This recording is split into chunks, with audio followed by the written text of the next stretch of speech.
আজকে দর্শকদের অনুরোধে এইচ দিয়ে সহজ পদ্ধতিতে একটি মসজিদ আঁকা শেখাবো। প্রথমে এরকম একটা এইচ লিখে নিতে হবে। এইচের যে মাঝখানের দাগটা তার উপরে এরকম আরেকটা দাগ দিয়ে মাঝখানে উপরে একটা ফোঁটা দিয়ে দুই পাশে দুইটা লাইন এভাবে বাঁকিয়ে নিয়ে আসতে হবে। এরপরে তার মাঝখানে আরও দুইটা লাইন, বাঁকা লাইন এভাবে দিয়ে তার উপরে গোল, তারপরে আরেকটা গোল, আরেকটা লাইন দিয়ে একটা চাঁদ এঁকে দিতে হবে, হাফ চাঁদ।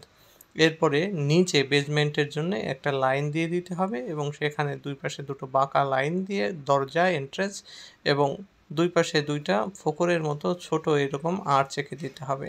পরে দুই পাশের দুটো যে বড় লাইন তার সঙ্গে আরও দুটো বড় লাইন দিয়ে মসজিদের বড় পিলার এঁকে দিতে হবে এবং তার মাথায় এরকম গম্বুজ তৈরি করে দিতে হবে। সুন্দর করে এভাবে গম্বুজ তৈরি করে দেওয়ার পরে চাঁদ দিয়ে দিলাম এবং দুটো করে লাইন এভাবে দিয়ে নিচের ফাউন্ডেশনের আরও একটা লাইন দিয়ে দিলাম এবং একটা রাস্তা মসজিদ থেকে বের হয়ে গেছে সেরকম এঁকে দিলাম। এরকম আমরা একটু কয়েকটা ডবল লাইন দিয়ে সুন্দর করে দিলাম। এরপরে যে বড় পিলার রয়েছে সেখানে এরকম ফোকর এঁকে দিলাম। তো তোমাদের কেমন লাগলো আজকের ভিডিওটি কমেন্টে জানাবে। একজন দর্শকের অনুরোধে এক দিয়ে একটা চিংড়ি মাছ আঁকছি। প্রথমে এরকম একটা এক লিখে নিয়ে তার উপরের অংশে এরকম কাটা চিংড়ি মাছের মাথা এবং তার বডির যে অংশগুলো থাকে সেগুলো এভাবে এঁকে নিচ্ছি। এরপরে ল্যাজটাকে এরকম 3 পার্টে করে একটা চোখ এঁকে দিলাম। এরপরে তার যে মাথা তার নিচে এভাবে চিংড়ি মাছের যে মোটা মোটা পাগুলো থাকে সেই পাগুলো এভাবে দিয়ে দিলাম।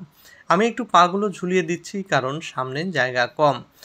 এই পাগুলোর সামনে কিন্তু এরকম চিমটা থাকে এবং চিংড়ি মাছের দাড়ি যেগুলো বলি আমরা সেগুলো এরকম থাকে। এরপরে চিংড়ি মাছের ছোট ছোট যে পা থাকে সেগুলো আমরা এভাবে বড় পায়ের পাশে এঁকে দিব। এভাবে খুব ভালোভাবে এঁকে দিতে হবে এবং চিংড়ি মাছের পেটের নিচে এরকম কিছু জিনিস থাকে যেগুলো দিয়ে তারা সাঁতার কাটতে পারে। সেই জিনিসগুলো এঁকে দিয়ে আমি রং করে দিলাম। তোমাদের আজকের এই ভিডিওটি কেমন লাগলো অবশ্যই কমেন্টে জানাবে, ভালো লাগলে শেয়ার করে দেবে। দর্শক বন্ধুরা, সহজে বেগুন আঁকতে এরকম একটা এম দিন। এই এমের উপরে এরকম গোল একটা বাঁকা টুপি পরিয়ে তার উপরে একটা বোঁটা দিয়ে দিন। নিচে এরকম বাঁকা লাইনে বেগুন এঁকে ফেলুন। এরপরে এরকম একটা তীরধনুকের মতো 3 দিয়ে তার নিচে এভাবে বাঁকিয়ে দুই পাশ থেকে যোগ করে দিন। একটা বোঁটা এঁকে দিন, তার উপরে এরকম আরেকটা লাইন দিয়ে দুপাশে দুটো এরকম লাইন দিলে পেঁপে। এরপরে এরকম একটা 0 দিন লম্বা, দুই পাশে এরকম বাঁকা লাইন দিয়ে দিন, তার দুই পাশে আরও ছোট ছোট দুটো বাঁকা লাইন দিয়ে ওপরে একটা বোঁটা এঁকে দিন। এরপরে দুই পাশ থেকে এরকম বাঁকা লাইন দিয়ে কুমড়া এঁকে ফেলুন। এরপরে দুই পাশে দুইটা সি দিয়ে এভাবে যোগ করে দিলে হয়ে গেল লাউ। এরপরে এভাবে 3 দিয়ে গাজর আঁকুন। 3 থেকে এভাবে দুই পাশে দুটো করে লাইন টেনে তার উপরে এরকম 3টা করে ডাটা দিলেই হয়ে গেল সুন্দর গাজর। এবার একটা বোঁটা আঁকুন। এবার স্টারের মতো করে চারিদিকে পাতা ছড়িয়ে দিন। এরপরে নিচে লাভের মতো ডট দিয়ে দিন, হয়ে গেল সুন্দর স্ট্রবেরি। এবার এগুলোকে রং করে দিন বিভিন্ন রং। বেগুনের রং বেগুন, এটা পাকা পেঁপে, হলুদ কমলা একটু মিশিয়ে একটু সবুজ দিয়ে দিলাম।